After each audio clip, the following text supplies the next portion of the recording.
Nicolette is one of those. So Nicolette and I knew of her and I knew of her work, and I had a massive respect for her work with little teeny tiny children, because that's a special thing, I think.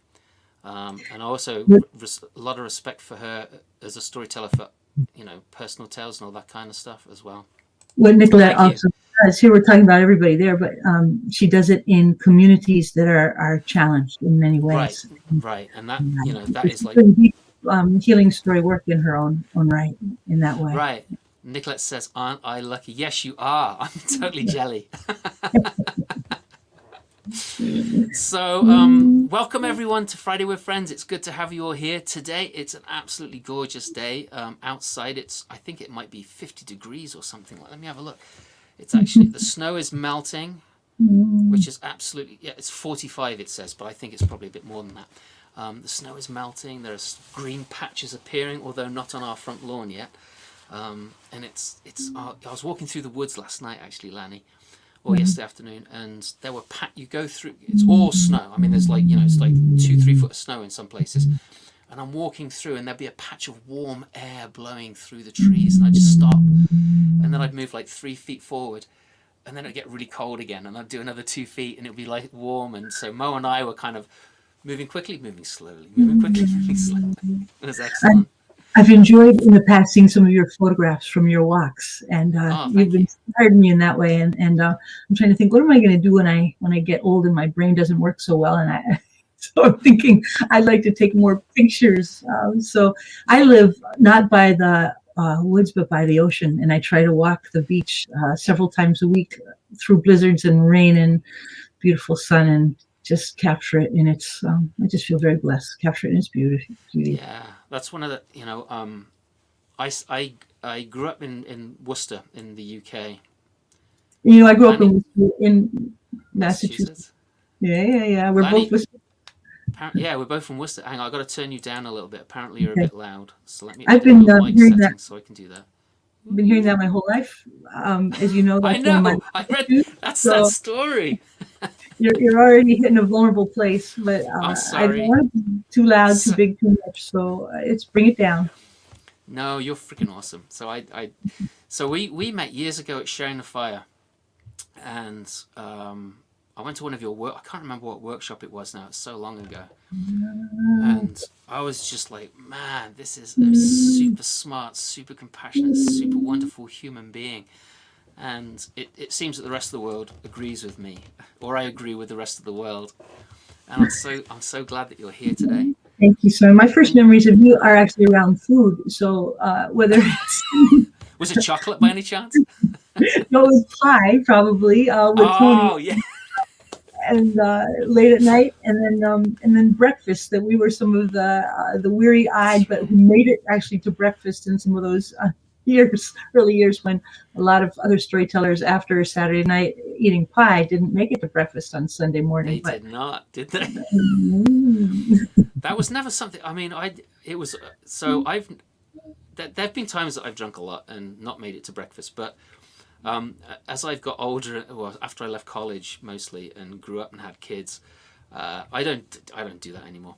And it was always fun to go to these things and watch people get absolutely wobbly, and then I'd be down for breakfast. I'd be like, Tony and I would share a room, and I'd be like, Tony, he's go away. I'll see you down there in a minute. I'm not a great lover of alcohol. I have an incredible sweet tooth, so the pies for me were a big draw, but they don't keep me away from a good meal the next morning. So. No, right? There's something about pie. It just goes. It's almost as if you haven't eaten anything. Yeah. It's good to have you here, Joe. I wish I could see faces. It's so hard, but thank you for bringing some of the comments. I know, but we're here. Yeah. That was one of the things I was going to say about Worcester, and I got sidetracked again. So Worcester's pretty landlocked, but we would, my dad lived in Swansea, which is right on the coast, and then I ended up running youth hostels in places like, let's talk about these psychological implications. Not yet. All these people, they want to pick your brains. And I worked in Burley in the New Forest, and so that was that was close to the sea, and then I ended up running youth hostels in Eastbourne, Hastings, and Brighton. So I was on the and all through this pandemic, one of the things that I've jonesed for is being close to an ocean and getting out and just walking on the rocks and the beach and the waves, even in the middle of winter. There's something about that. So Simon, I don't know if you know that I spent a semester at the University of Bath. Did you know? No, I didn't. And so I have a story sometime I will tell about my 21st birthday, where I convinced myself I needed to be in Tintagel, to be in the sort of the place of Merlin and King Arthur to turn 21. And this early May Thursday, there were no buses going to Tintagel to down to Cornwall from Bath to Bristol, and I got as far as Bristol on the bus. So it was my first experience of hitchhiking on my own, and I have quite a story sometime I'll regale you with of the Cornwall coast and was it a good experience? It was an amazing experience. Good. Now we can rest comfortably. I'm going to share three quick highlights that I didn't see coming and sharing today, but just because I've poised everybody. On the way down, nobody was picking me up, so I just started walking, and then a police car comes behind, and the gentleman officer gets out and walks over, and I think, oh no, what have I done? Is this illegal here? I don't know. And he says, so what's your plan? And I said, well, I turn 21 tomorrow and I have to get to Tintagel. And he goes, oh, don't you move. You wait right here. And he goes out into the side of the highway and he flags down car after car after car. And about the 14th car, he beckons me over and he says, these folks will take you all the way there. And so nice. So that's how I got there. And I had this incredible morning of waking up. I stayed at a little B&B, got up at before sunrise and walked down to the cliffs and the remains of the castle where it is supposed that King Arthur was conceived. And Merlin did his magic there to make that happen. And I sat there and just watched the crashing rocks, and just an incredible way to enter into my adulthood. This was long before I knew storytelling was. And then I spent some morning, and then I thought, all right, I need to go home. And so I stuck my hand out in Tintagel. Nobody's there going anywhere. But I started walking through a field to try and get to the highway. And this teenager who was on a huge, I don't know what the kind of machine is called, but where it's turning up the soil. And he said, where are you going? And I said, I'm just trying to get to the highway to hitch a ride. And he said, hop on. So he's sitting in the seat and I'm behind him, holding the seat behind me. And we start taking off across this field, but I'm watching these spikes going around and around as I'm holding on, bouncing, and I'm thinking, I'm going to die. That was the first time I thought I was going to die. Then he gets me up to the highway, and the first vehicle that stops for me is an 18-wheeler. And it was not I thought I want another little old lady to take me home the way that I got there. And so this guy steps out, and he's from Wales. And he says, where are you going? I said, I'm trying to get to Bristol to catch a bus to Bath. And he said, I can get you to Bristol. He said, give me your pack. And my pack has, everything. I own my passport, my money, everything. And I hand him my pack. And he walks it around the back, and he opens the doors, and he puts it in and then locks it. And that, that's the first. He says, get in. So I get in the cab, and we start driving. He goes, so what are you doing out here? What are you doing? And I said, I'm 21 today. This is my birthday, and I needed to see the Cornwall coast to usher my birthday. And so we had this grand time talking, and he was asking me all kinds of questions like, what do you like to eat? And he said, have you ever had blood sausage? And I said, no, Black pudding is probably what he said, right? Yeah, black pudding. Oh. So anyway, at some point it's getting to dark, and he pulls into this little roadside stop, and he looks at me and he says, don't move, you stay here. And he goes in the door, and it looks sort of dark and dingy, and other just all trucks there. And so I get out and I run around the back and I try to open it to get my pack out because and he's lying, and I see there's no way in to get it, and I think I'm stuck, and I'm sitting there pulling on it when he comes back out. He goes, "What are you doing?" And I said, I was just making sure my pack was secure. And he said, "Come here." And he said, "I want you inside." And oh. So I start walking in the door, and I get inside, and it's filled with smoke, and it's so dark I can't see anything. And then Joe is his name. Joe says, "She's here." And all of a sudden, this whole baritone group of men start singing "Happy Birthday." And he's got all the truckers who are there eating their dinner to sing to me. They pull together a big table, and there's my plate with black pudding. He said, "You can't turn 21 without black pudding and a beer." So that's how I turned 21 with my last ride. So oh my gosh. That when I finally got back to Bath that night, it was after midnight, and I waited till 1 so that I could call my parents, which was the next morning, and I still woke them up, and they said, "How did you celebrate your birthday?" And I realized I couldn't tell them anything. So I got together with a couple of friends and went out to eat. That was how I told them. It's the semi-truth. It works, right? It's enough. It's enough. You never... you got to know your audience and know the message, and at the end what you want them to know, feel, and do in response to your story. So I think that's where I began to learn that lesson. 21st, but yes, that's amazing. Yeah. That's so cool. And one of the things, one of the things that I used to do, one of my friends, Billy, my best mate from England, and we would sometimes go to truck stops. And if you see like trucks parked outside an eatery, that would be where you would go to eat, because the food is always the best. Or, when I say best, I mean the greasiest. It was.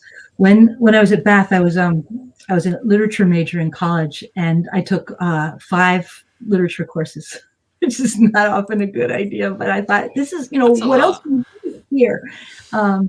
And I challenged myself with trying to read at least as many authors as I could in the place where they either wrote the book, grew up, or wrote about the story. And so it took me all over England, Ireland, Wales, and Scotland, and always with that book in hand to sit and read it where it was happening. So I had 8 months of incredible adventure where I actually got a little more adept at the hitchhiking thing. I got some false confidence, and now I would never advise it or do it again. But at 20, you think you can do anything. Oh, you're invincible. But I had an incredible time in your country of origin. I'm glad you did, and I'm glad it was a safe adventure. That's an amazing story. I love stuff like that. Love stories like that. So you actually you've kind of swung backwards and forwards, but you've always been in story. But you started off as a psychologist. Well, I started off as an English teacher, first out of college. Teaching high school English, and I started to get in trouble because I would spend more time focusing on the students and what made them tick than the literature and what they're supposed to be getting out of it. And I realized maybe I just need to shift a little to the other side. So I also spent time as a boat builder in there for a little while too, when between teaching and figuring out, just because I needed a period just to drive my parents further crazy, and I was lost for a little while. I love boats, love the ocean, and I actually that junior year that I spent the spring in Bath, I spent the fall in a maritime studies program at Mystic Seaport, and I studied maritime history, maritime literature, and boat building. And so I built a boat that I just fell in love with. Also woodworking. I also taught woodworking for a while. My first job out of college was working for Sail Boston, which was bringing the tall ships here, and I wrote the captain's manual for them. So it was bringing writing and pushing together. And then I got a job in a boat building shop for a few years. And then I taught a little bit of high school, and then I applied. So I was 26 when I started my long passage into my psychology work, which was a longer haul than I thought. And I kept pursuing more degrees because of my own insecurity and thinking, I don't know enough yet. I can't help anybody yet. Oh my gosh, yeah. I mean, I don't think I'll ever know enough. You know, when I turned 40, I thought I should go back to school, and I was like, oh, it's too late. I never, you know, it's not worth it, and I still haven't. I'm still fumbling my way through life. But you were telling me before that you stopped psychology to do the wise thing of investing in a career of storytelling. So I quit the psychology before I understood the storytelling. So there was another little blank in there, but the chronology was both Brett, my husband, and myself really wanted to have a family and struggled with that. And so amidst my pursuing my doctorate, and actually while writing my dissertation on how women make meaning in their lives, that was what fascinated me. We started the adoption process because we were having trouble making a baby the old-fashioned way. And our first daughter arrived a month after I got my doctorate. And so I continued to practice through 3 children. And then with my husband's work, we moved to Pennsylvania. And I thought, I'm not enjoying the work the way I thought I would. And a lot of it was my own confidence. And the more I had my own children and the older I got, the more I realized the complexity of the human heart and soul. And I just didn't feel equipped. So around 36, 37, I let my license go. You have to renew it every 2 years, and you have to take several CEUs to do it. At that point, we'd adopted a 4th child, and our son, and he was a handful. And I thought, I'm just going to focus on this. And that's when I started to discover story and storytelling. And that came about because in order to bring in a little bit of money, I started lecturing on, it's another funny story, my confidence. I took a course in parenting because I felt a little overwhelmed. And when I told my mom, who had helped support me through my doctoral work in child psychology, that I was taking a parenting course, she said, ay. But it was like this wake up that I was like, oh my God, this is so helpful. So I went and approached the place that taught the course and said, can I teach some of your classes with you? And they said, well, we don't know. I'm not sure either. And so they said, what we want to do is sort of see how you talk about it. So we have a request for a speaking gig at a church next Sunday. You've taken the course. You go talk about it with this group of parents for an hour. We'll watch you, and then we'll decide whether we want to bring you in on our staff. So I prepared so hard, and I went in and I gave my hour talk. And afterwards, they come and they said, we don't want you to be a teacher. And I was crushed. They said, you're going to be our speaker, and we have gigs, and that's what you're going to do. So I was going out and giving 5 to 6 talks a week on parenting skills. And I would use stories about my parenting to illustrate it. And then somebody came up to me and they said, you're a storyteller. And I said, what? And I hadn't even known it was sort of a thing. And they said, yeah, I don't come back to hear about parenting. I come back to hear your stories because they're about your kids. They're hilarious. And I thought, oh, okay. So, and around the same time. So this person had seen you present once, and they decided that they wanted to see you present again. Not because of the course that you were doing, but because of the stories that you were telling. That is so. And I see you as one of the most prepared. I mean, obviously I haven't known you all my life, and I've only seen bits of you, but you're one of the most. You appear to be one of the most together people that I've ever met. Oh, it's a good front. It's a very good front. Yeah. So we moved back from Philadelphia to Boston, and I started looking into storytelling, and I learned about 3 apples in Sharing the Fire. And the first time I went to Sharing the Fire, back when it was in the Tang Center, and I arrived a little late, and everyone was in a workshop, but Blue and Ruth were sitting out in the cafeteria area. And so I made a cup of tea, and I just thought, well, I'll get to know somebody. So I went and sat down with them, not knowing who they were, And Lou said to me, "I'll tell you a story if you tell me one." And I Oh, thought, nice.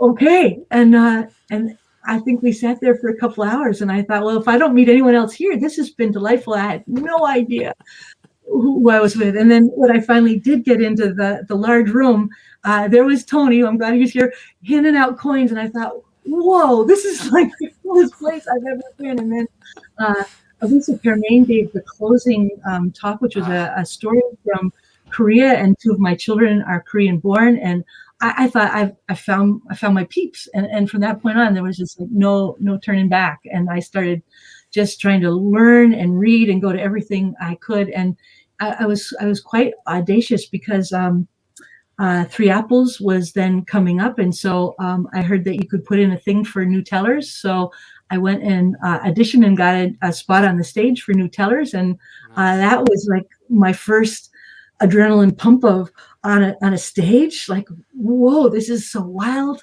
Michael Anderson was also one of the first new tellers that same time, and then after that, I thought, well, all right, I'll apply for an Olio. And so I went to, in those days, you had to go to Barbara Lipke's living room and tell in front of a piano. And I stood there shaking and told the story, and they chose me for the Olio. And so then I thought, wow, I can do this. So I did that all through my 40s, and more got excited about healing story and bringing my psychology like back and back and back. And by the time I hit 50, I thought I was a damn fool to let my license go, because when you're in this field, if you're not licensed, you can't even call yourself a psychologist. So I petitioned just after my 50th birthday, the board of psychology, and it was like sitting in front of a tribunal with 12 psychologists in chairs in this U-shape and me in this little stool. And for an hour, probably the most uncomfortable stool they could find. and how to maintain my integrity as a storyteller, because they were really worried that I had been doing that I called myself a storyteller. What does that mean? And who are you? And then they learned that I had actually been doing story work in prisons. And then they got really freaked out. And they said, were you doing therapy in prisons? And I said, no, I wasn't doing therapy, but the story work I was doing was healing. And that I won't deny. And there's this long pause, and this sort of so I thought I blew it. I thought they would never give me my license back. But it was one of those moments of integrity, of needing to own who I was and what I believed in, that I hadn't crossed, I felt, any ethical boundaries. So it took about 6 weeks until I got my phone call, and they said, well, we're giving you your license back provisionally. We feel that you may have lost your way a little bit, so we're requiring you to take three ethics courses and to be in 2 years of close supervision before we will grant you your full license. So you lost your way. You were taken from the path by storytellers. Those wicked people. What does that mean?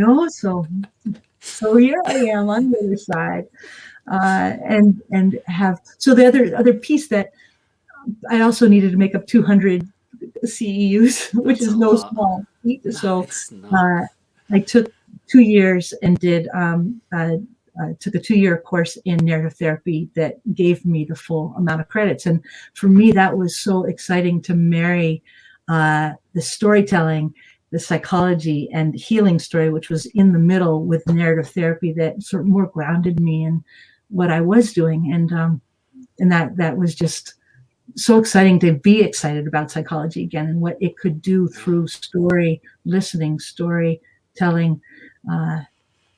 Was powerful for me. I bet. I bet it is. That's an incredible path, and I'm wondering. So we do have a few questions and some comments as well, which I'm gonna whiz through pretty quick. I'm gonna make you a little bit bigger than me. I'm gonna do that thing again. So Lisa Wilcox wants to know what kind of boat it was that you built. So I built a little pram when I was at Mystic Seaport. And for any of those who knew, this is Cindy. It's funny, we've known each other for years, and things that people don't know, that John Gardner is famous in the boat building world, and he was at that time in his late 80s and at Mystic Seaport. So to be under his tutelage was just the pinnacle for me. And there were 6 of us who were learning under him, and we were so eager to get into the boat building. But the first thing he made us do was, or taught us to do, was to build a plane, because he said a boat builder knows their tools, and the best way to know your tool is to make your own. So we spent the first 2 weeks making our own tools, and then we had the skills to use our own tools to then build the boat. And so then after that, when I'm working in the boat shop, I made a kayak, which was I was still learning the fiberglassing, which was a new technique, and my kayak was too heavy for me to even carry. So that yeah, fiberglass is a lot heavier than you can imagine, right? So I had some work to do there.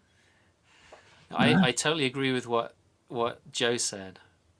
We've gained immensely by your choice. I would definitely agree with that.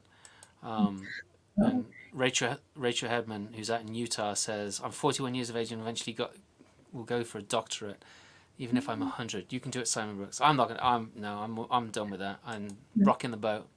And we adopted 3 kids through foster care. Good for you. I didn't realize that your kids were adopted, so that's pretty rad. And Rachel, we got intense. All kinds of areas. Yeah, right. More trials, more thinking. Yeah, right. And I think that Lani of the Golden Tongue, I like that. Such an amazing role model. Is that what roller coaster life? I read that wrong. Sorry. So much magic in your journey. We'll just skip over this real quick. Hi, Alan. Yeah, hi, Alan. It's good to see you. Alan's great. He's got a surprise in the mail. He might be getting it soon. I love your joy when you talk about your joy. I do too. Michael Anderson's South African story. Well, I'll have to invite Michael onto this show, and he can tell it himself. How does that sound? His story is actually, Sarah, you'll appreciate that. His South African soccer story is called Shoes. And you may be aware that the Healing Story Alliance that Sarah and I are part of with Elisa, the 3 of us are producing something called Kind Stories in Concert. And one Sunday a month, we tell stories that have to do with kindness and get community guest tellers in to tell as well. And this past Sunday, I told a story about shoes that goes back to both my work.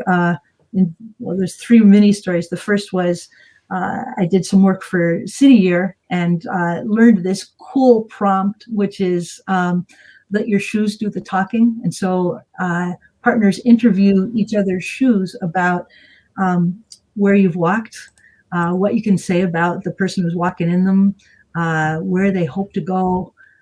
So from City Year, I took that prompt into prisons and was all excited for how shoes can talk about us, only to look down at everyone's feet and they all have government issued shoes that are exactly the same, and they don't even have laces. They're Velcro tabs, so you don't hurt yourself with shoes. So that led me to develop a whole new level of prompts about what shoes mean to you and what kind of shoes you would have if you could, which led to a story about shoes and the homeless that I told that. I'd be happy to send that link to anybody. But Michael Anderson's story is about shoes. So shoes are rich. So if you private chat the link to me, I can put it up for everybody else. Or do you need to don't worry about it. It at the same time. So I'll spit it out later. Okay, all right. So Sarah De Beer says, you made your own storytelling tools and they are yours alone, but to the benefit of all of us. That's a little bit there, fun. Yes. Metaphor. Yeah, right. I love that. She's a smart cookie. Mm-hmm. So I have the joy of knowing all these really smart people. So Sarah's actually heard that story. And Rachel said, yes, done the shoe interview before. Very powerful. So maybe I have to look up Michael and see if he'll come on my show. That'd be fun. You'd love it, I bet. Yeah, I've only met him a couple of times, but we've always had a good chit chat together. So. He'll make your head spin. That's another smart fellow who's just an amazing storyteller. He is. Yeah, he was in Boston. Does he live in Boston? Yep, he lives in Cambridge. He's a lawyer. Okay. Yeah, right. That's it. Yeah. So he was a lawyer, and we were both doing Doria Hughes's adult storytelling in the pub, which was quite interesting because it wasn't even a pub really. It was a brewery, and they had a bar at the brewery. So we're in this brewery and trying to tell stories while everybody else on a Friday night or whatever night it was, maybe it was a Tuesday night, is there to have a drink and socialize. It was quite interesting because the American bar scene is so not like a pub in Ireland for sure, not like in England. No. It's a very different. If someone was to stand up in a bar in America and say, "I want to tell you some stories," people would be like, "Shut up and sit down and carry on drinking," right? Whereas in the UK, people would be like, "All right, let's hear it." I gotta tell you a story. So, That's what we do. so when I was 21 and I decided I wanted to read, you'll appreciate this, Great Expectations down in Portsmouth Harbor, because I wanted to have some of that Charles Dickens grittiness. Yes. And so I thought in the docks that I would find it there. And so it's a pretty gritty town, that's for sure. It is a gritty town. Especially in the 70s. It would have been well gritty. It was beyond gritty, and I didn't realize once again what I was getting into. I was 21 at this point, but like a month into 21, and so I took a bus. I got there, and my plan had been to find a B&B. There's no B&Bs down on the docks in Portsmouth. No. I start walking around, and I realize it's getting dark, and I don't know what to do around, so I'm pretty anxious. When I go by, it was a pub, but it wasn't really a pub. It was a bar, but it had a sign in the window that said rooms. So I knock on the door, and I knock, and then this guy comes down, and he goes, "What do you want?" And I said, "I see you have rooms." And he goes, "Not that kind." And so I said, "What do you mean not that kind? I just want a place to sleep." And he goes, "Nope." And he shuts the door. So I knock again, and I say, "You got to really help me because it's dark. It's like 8:00. I just need a place to know I can sleep tonight. And if you've got a room, I'll pay you whatever you want. Can you let?" And he goes, "Let me talk to Charlie." So he leaves. I hear him walk away, and then it's like 10 minutes later, he comes back and goes, "Charlie says, come upstairs." So I follow up this little dark stairway, and there's a room that is just a mattress, ticking. There's no sheets, nothing on it. And he said, "Stay in here, lock the door, leave in the morning by dawn." It was like £2. So I gave him the £2, and I said, "All right, that's a deal." I locked the door, and I just sat on the bed, just exhaling. There was a bathroom down the hall. So by 10:00, the place downstairs is just like alive. And I thought, what's bad about that? I'm hungry, I'm thirsty. I'm going to go downstairs and get something to eat. So I hide all my stuff under the mattress, and because you can't lock the door, I think, from the outside, only the inside. And I go downstairs, and I pull up onto a stool on the bar, and I order a hard cider because that's about as far as I can go. And even that makes me tipsy. So I start asking people, questions. And at one point, I asked the guy next to me, he's from Ireland. I said, "So, what brings you here?" They're all dock workers. Yeah. And he said, "It's just work." And I said, "When was the last time you were home in Ireland?" He said, "Oh, it's been 12 years. And I said, "Things are a little tense at this point between countries as well, I must admit." Yeah. And so I said, "Well, why don't you go home?" And he said, "Well, I killed a guy. I'm not going to go back for a while more." At which point, like, okay, so the guy behind the bar is Charlie. So he says, "Who are you, and what are you doing here?" And I said, "Well, I'm in my naivete. I'm reading Charles Dickens, and I'm sort of in search of the character of Charles Dickens, and I thought he might be here." And Charlie says, "I hate to tell you, but Charles Dickens has been dead a long time." And, you're not going to find it. You're not going to find him here. And so he said, "How how old are you? And I said, I'm 21.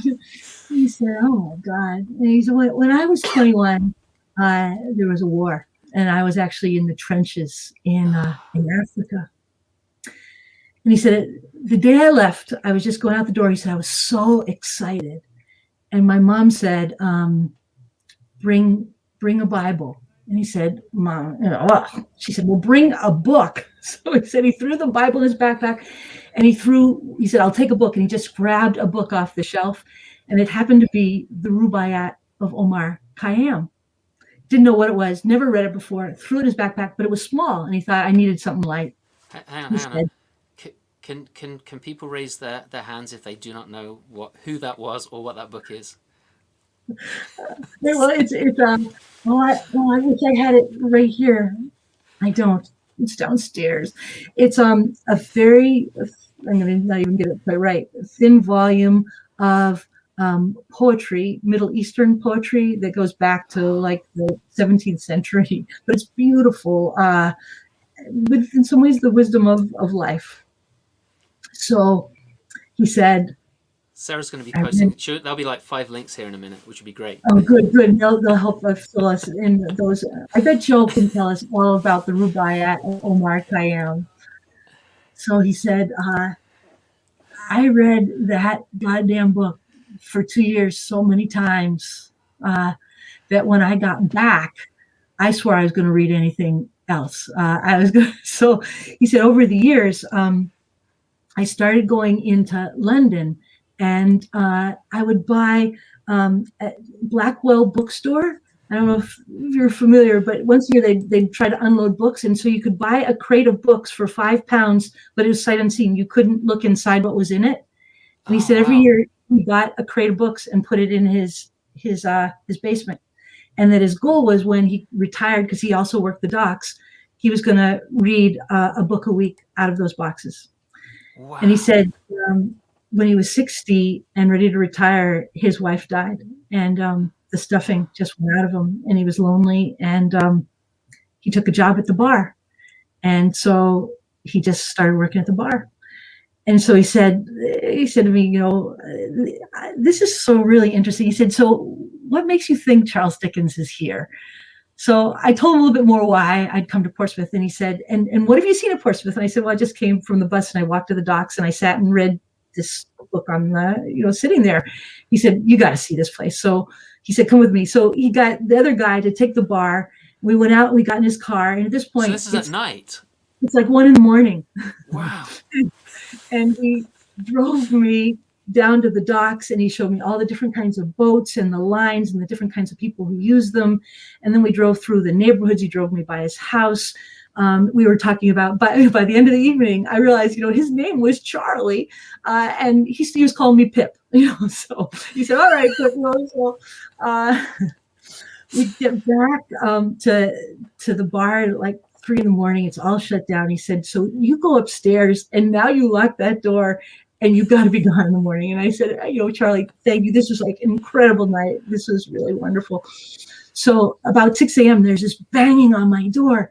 And I said, I'm leaving. I'm going. He said, no, come on. Come just downstairs. I want to say something before you go. So I throw my clothes on. And actually, I think I slept in my clothes because I didn't want to touch the mattress. Yes. And the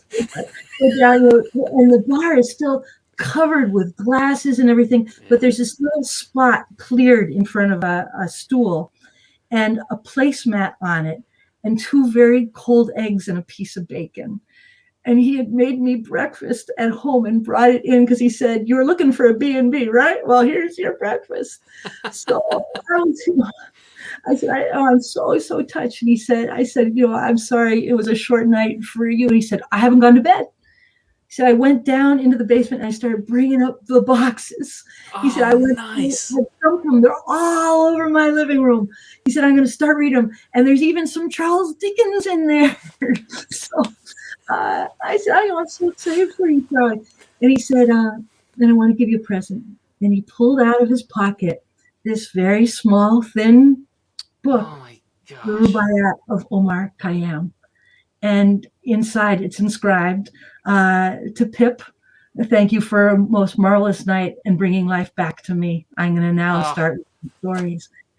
Uh, oh and my gosh. I said, Carl, you can't give me this book. This is what kept you alive, you know, in the trenches of Africa. And he said, you know, Pip, I've read it.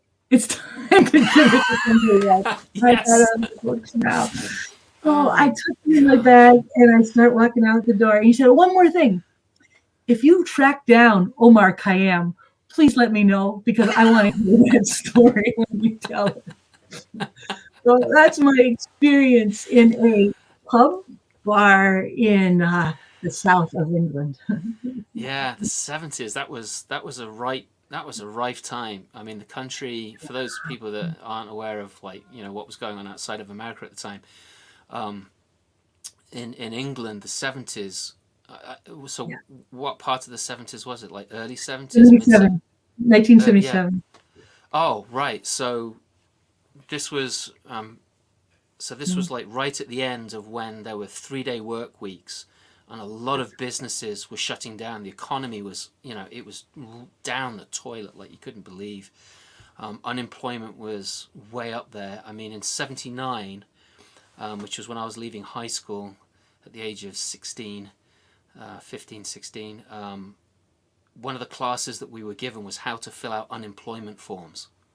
That's how dire the Wow. employment was back in Yeah. those days. And so Yeah. when you were there, that was that period. So you would have seen the grittiest part of, you know, what I would call modern English history, and Portsmouth was I had no that idea. was gritty before the 70s. I So just good kept for you. You've walking got into it. this is amazing. This.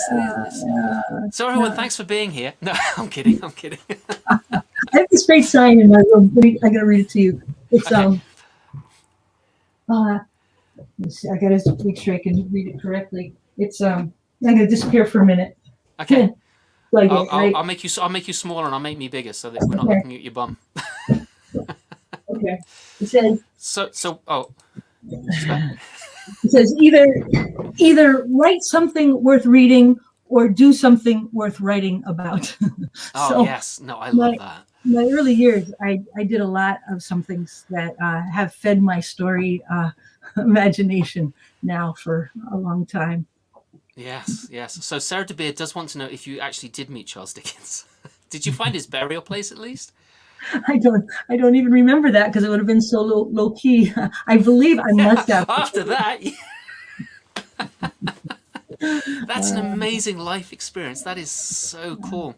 And I would say a job at the bar is often like reading a book a week. It is. I worked in a bar for not quite a year, and I was just like, you know, I was done with it at the end. I was like, because basically I was living above this pub, and I was trying to get a job in London as a photographer at the time, and it wasn't working. So I went back to Worcester.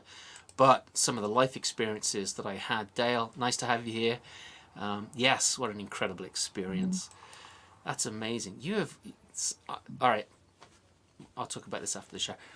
You're a wonderful example of what can happen when one is curious and talks to strangers. A positive example as well as wonderful, because there are some examples that aren't so. Yeah, So we're not recommending I this was to any of lucky. our viewers. No, I was lucky. I had an angel on Yeah, my shoulder. yeah, Uh, you did. Yeah, you did. But you know, I mean, that's the best of Britain right there, as far as I'm concerned. When people like do that and take you out, and I think, you know, like Kristen said, the gift that you gave Charlie and he to you, that's just incredible. That's yeah. Great Expectations is also one of my favourites. Nicolette Heavey. When you listen to Lani, you have to have a Kleenex handy for all sorts of different reasons. Yes, I mean, I've been laughing and crying. It's like, it's why I wear glasses so you can't see that. I don't really need them for reading at all. And what does Lani want me to put in the kindness oh cards? yeah, that'll Oh, be great. yes, please. Thank you, Sarah and Papa Thanks, Joe. Sarah. Thank you. I went in 1980 and people were desperate on it. Yeah, because it was still yeah. I mean, that was at the very end. 1979 was at the very end, and it was only then that things started to change. And I would probably say that 1980 was when things actually started to go back. That was the beginning of it rising back up again. And then, you know, the whole 80s, there was all that wonderful stuff. Charlie was Charles Dickens. Yeah, right, of a sort, Use my maybe. Yeah. girls. So I think so. Somebody, I can't remember who said it. I'm not going to scroll back up, but somebody mentioned that there's a click and then we're losing your voice. I think there might be a bit of static somewhere.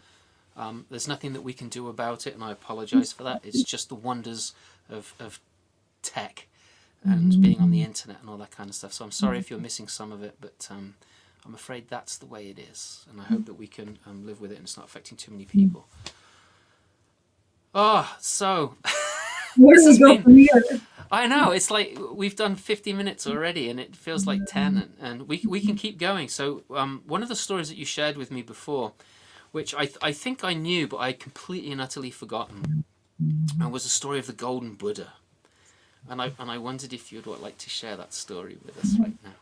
It's I'd be happy to. It's a story that sort of informs my healing story work, and I don't think of telling it as a story, but of course it is a story, and it's probably an apocryphal one, but it's a great one.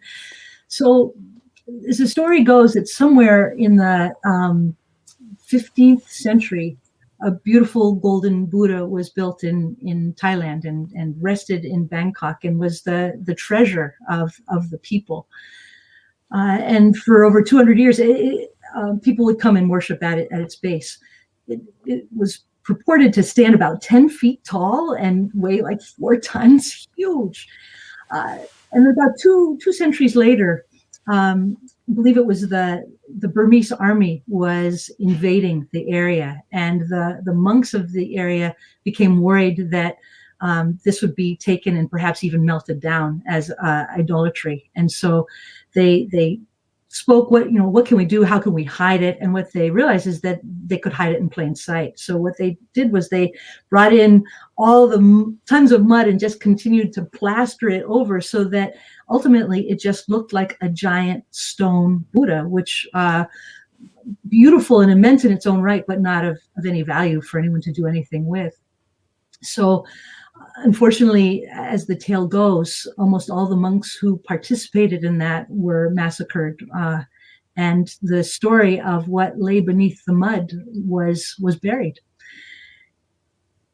Skip 200-300 years later, they say around 1957, they were wanting to build a new monastery and thought to move this to it, and actually to put it in a back room in storage, because they had much more beautiful Buddha statues to have on display, and that they had a crane to begin to lift it up onto a pallet, and the crane slipped and it dropped a little bit, and when it did, this giant crack came through it, which first everyone thought, oh no, but as they lifted up again, the crack actually revealed this hint of gold underneath.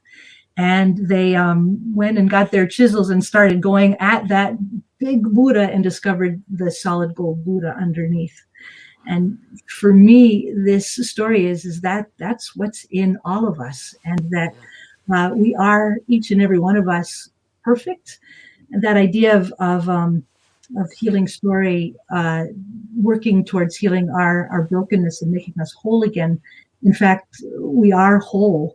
What happens is that we get covered over with the experiences of our life that weigh us down or take us away from believing or seeing what is there. I would go as far to say that people aren't broken. Our stories are sometimes broken. And so the work of healing stories is not healing people, it's healing their stories that lead them to think of themselves as less than they are. And so I love that idea of being a healing listener to someone who's not wounded themselves, but they have a wounded story that they're carrying around that's weighing them down, and how to help them through that listening, perhaps not change that story, because I think of it as a very thin story, but find ways to expand that story that it holds more of the gold of who they are in it. Yeah. That's really the work, is healing stories. Yes, yeah, I totally agree, because we can't change the event that happened, whatever caused us to put that mud up against ourselves, but we can rub it down, rub it down, right? Yeah, until maybe there's just a little bit of mud here, a little bit of mud there, a little bit of mud here. And the trick is, mud's being slung at us all the time. So the worst It's comes. true. It's It's not like a true. one and done, if only that were true. But I know, right? it's Yeah, because doing work. But I I just think, got this cleaned off. yeah, Jeez. and that's the story that you were referring to at the beginning. It's finding my voice in 6 chapters. That last chapter, it's a healing story about a moment of mud that I stepped under as an 8-year-old, and how I spent the rest of my life trying to clean that mud off till I got it pretty good. And then you get to a point where all of a sudden you're like a mud magnet in some areas, and it Yeah. comes back on you. And I think the difference is how much it sticks. And Yes. so we're always susceptible to the mud. But the first time, it stuck to me for like 20 years. When it came back again in my late 50s, it just took me about 15 minutes to clean it off, because I realized this is mud I need to continue wearing. And And that that's, refers to the la la la la la la yeah, yeah. la. You want to hear me singing? It's not going to happen today, but you can go hear it on my website. All my I know. stories are here. I'm gonna jump onto you. I'm gonna jump into YouTube. Why is it pulling up Target? I'm gonna jump into YouTube and see if I can find it. Because Oh, no. give them the link, but we're not playing any Well, of that. no. I wasn't gonna. Yes, I wasn't going to. Not that one. A different one. But I'll find it, and what I'll do is I'm not gonna look at it right now because I'm having way too much fun with you. But maybe Sarah DeBeer could do this. It's called the 6. If you go to Lana's website, if somebody wants to do it for us, or Vimeo, and look up Lani Peterson, and it is the 6 chapters, right? Or Yeah, yeah. it's got 6 chapters or 6 steps. But have a look at that, and if Finding someone my could put voice. that in the.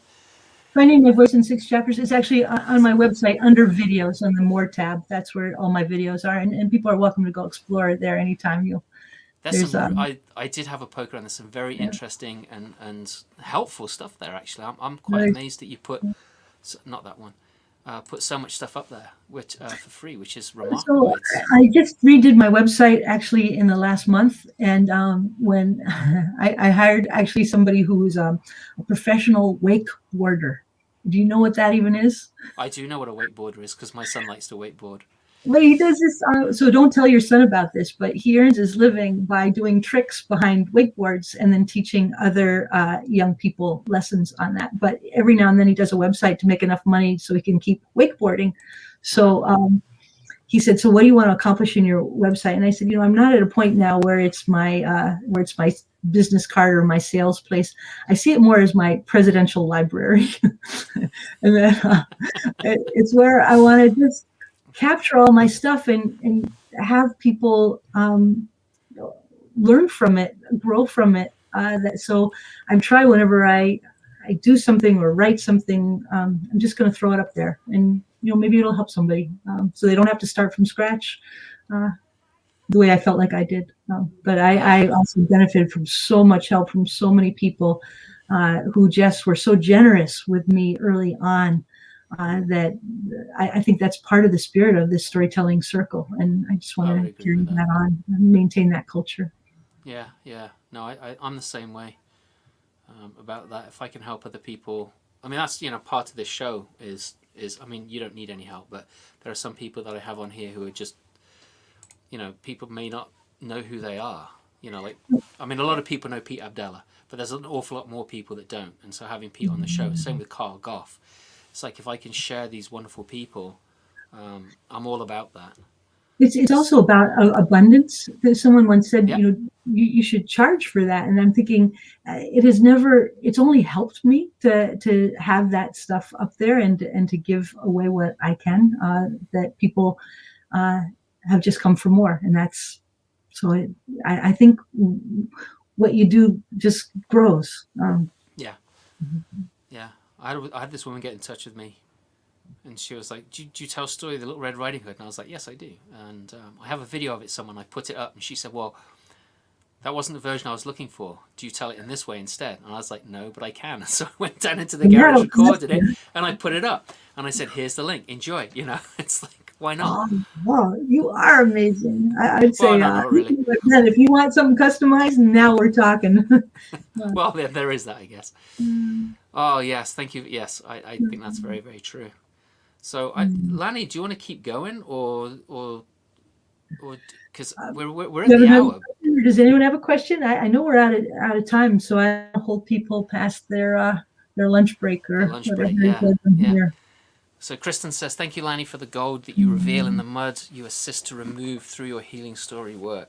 Well, Kristen does this work, which I'm sure She people does. know about, of finding where the places are broken and the gold that in the broken pots that brings those pieces back together in new ways. This is her deep work, and she's also pursuing narrative therapy. So it's very Right, cool. she's getting a master's degree, which I'm thrilled about.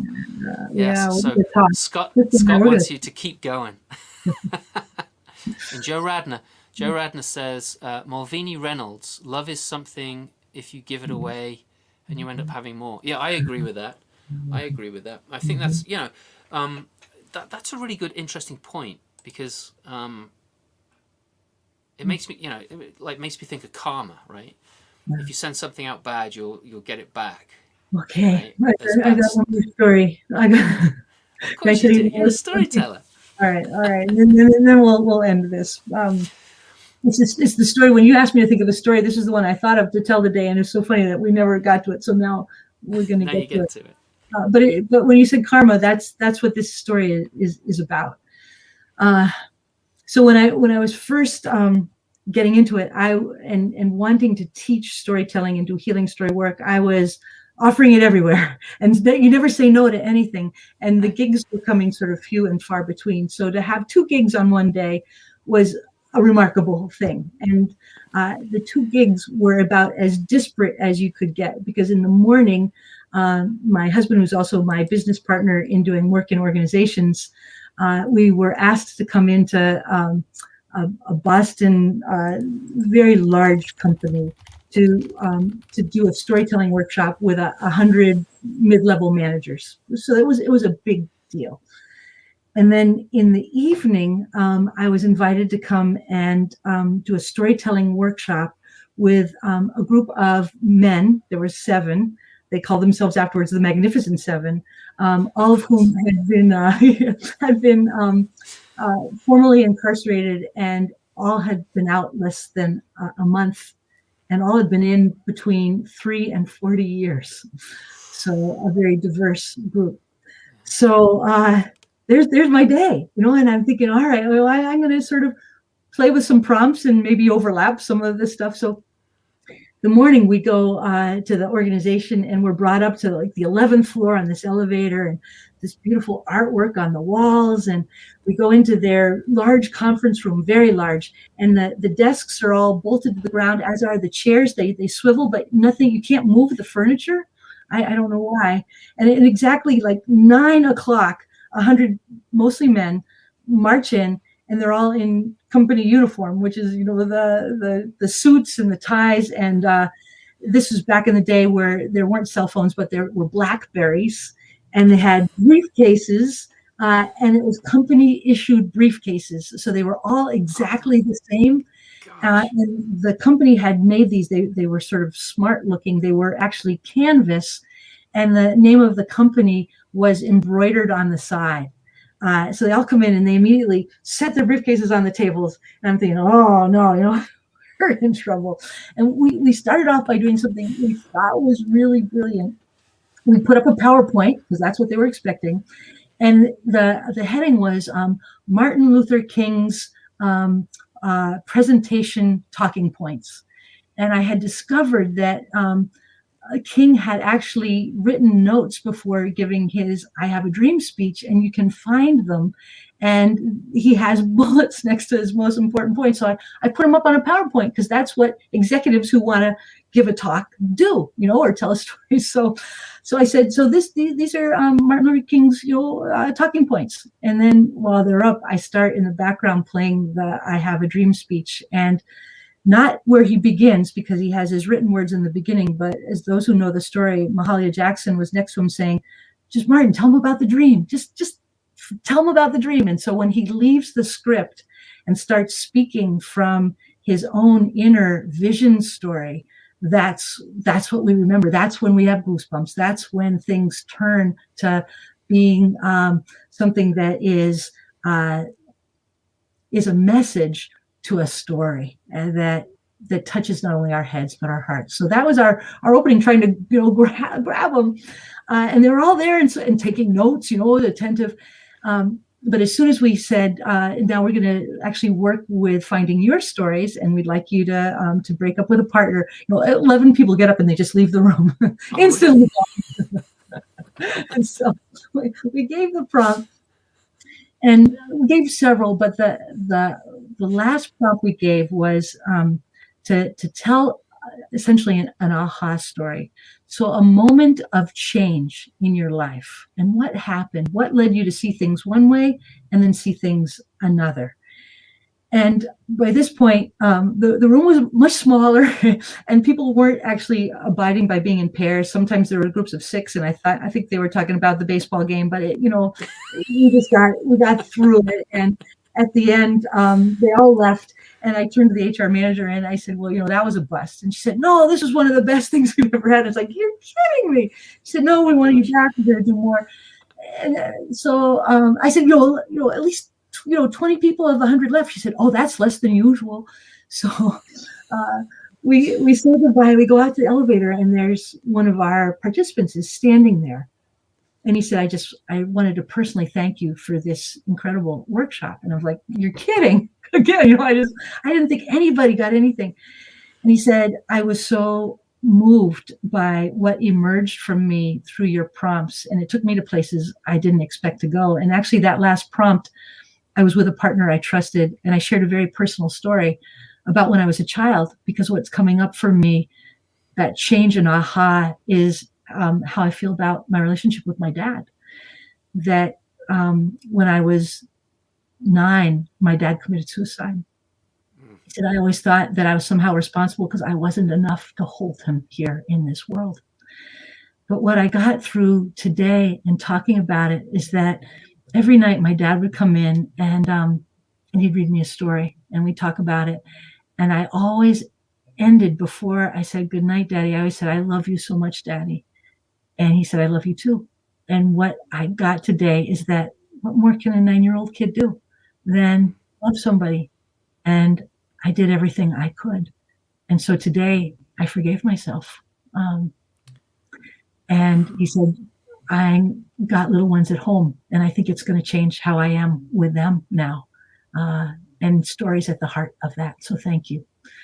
And I thought, whoa, when stories in the room, you don't know what's happening, and you can't assume what's happening in anyone who's there. So pause, take a breath. That evening, I take the T downtown Boston, go to City Mission, Boston, which walk up the stairs into a room that has no art on the wall.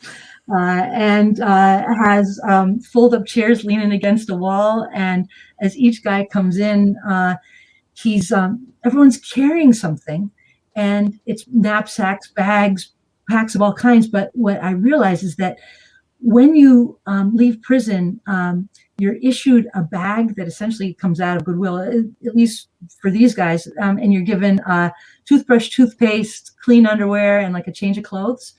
And for each of them, because they're having issues, if they couldn't go home or were welcomed home to any way, were living in shelters. And this was all they had in the world, were in these bags.